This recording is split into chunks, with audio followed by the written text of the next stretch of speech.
आजिका date रे debit card बा कहा पाखरे नाही माने एटीएम कार्ड जन जन का पाखर तो गोटे दुईटी तीन चारोटी लेखा एटीएम कार्ड रही कहीं बहुत सारा बैंक अकाउंट अलग अलग बैंक रही किंतु एबे एबे डेबिट कार्ड नहीं माने एटीएम रु टंका उठाण नहीं गोटे बहुत ही बड़ अपडेट सामना को आसी एबे एटीएम रु टंका उठाण हेबो महंगा मे रु लागिबो नुआ नियम एटीएम रु टंका उठाइले बर्तमान आपन को दबाक पड़िबो अधिक शुल्क तो कौन आसी नुआ अपडेट चलंतु देरी न करी वीडियोटी स्टार्ट करनबा आपन पूरा इन्फॉर्मेशन पाई जाई परिबे। जय जगन्नाथ मु देवाशीष स्वागत करुछि हमर एक नुआ वीडियो को वीडियोटी पसंद लागिले वीडियो को निहाती लाइक करिवे चैनल को नुआ आस्तिले एबे चैनल को सब्सक्राइब करी पाखर थिबा बेल आइकन टिपी ऑल सिलेक्ट करिया को जमार भी भूलिबे नाही। मेरु महंगा हबो एटीएम रु टंका उठाण रिजर्व बैंक ऑफ इंडिया माने आरबीआई एटीएम विनिमय शुल्क अर्थात इंटरचेंज फी को वृद्धि करने को अनुमोदन करिछि। रिपोर्ट अनुଯାयी आर्थिक कारोबार पाई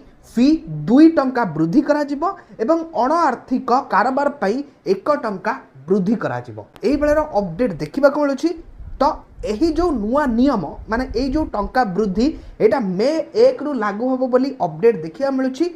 एही निष्पत्ति अनुसार मे 1 रु निज अकाउंट रे थिबा बैंक रो एटीएम व्यतीत जदि आपण अन्य कोनोसी एटीएम रु मासकु 5 थर फ्री उठाण रहिछि 5 थर परे जदि आपण गोटिए बैंक रे अकाउंट रहिछि तो आपण अन्य गोटे बैंक रो एटीएम मशीन रु टंका उठाउछन्ती ताहले आपण को 2 टंका वृद्धि करी 19 टंका चार्ज देबाक पड़िबो जहाकि आगुर आपण को 17 टंका देबाक पड़ुथिला किंतु वर्तमान आपण एबे 19 टंका चार्ज देबे जानी पड़थिबे एठी 2 टंका वृद्धि कराइछि अण आर्थिक सेवारे आपन को 1 टंका वृद्धि करा जाइछि। त एई बेलर अपडेट वर्तमान देखिबाक मिलुछि। तो जदि आपण पारे एटीएम कार्ड अछि ताले जानि रखंतु जदि अलगा बैंक रा एटीएम रो टंका उठैबे 5 थर जेंते आपन को किछि टंका दबाक पड़िबनी किंतु 5 थर परे जदि उठैले ताले आपन को 19 टंका चार्ज देबाक पड़िबो।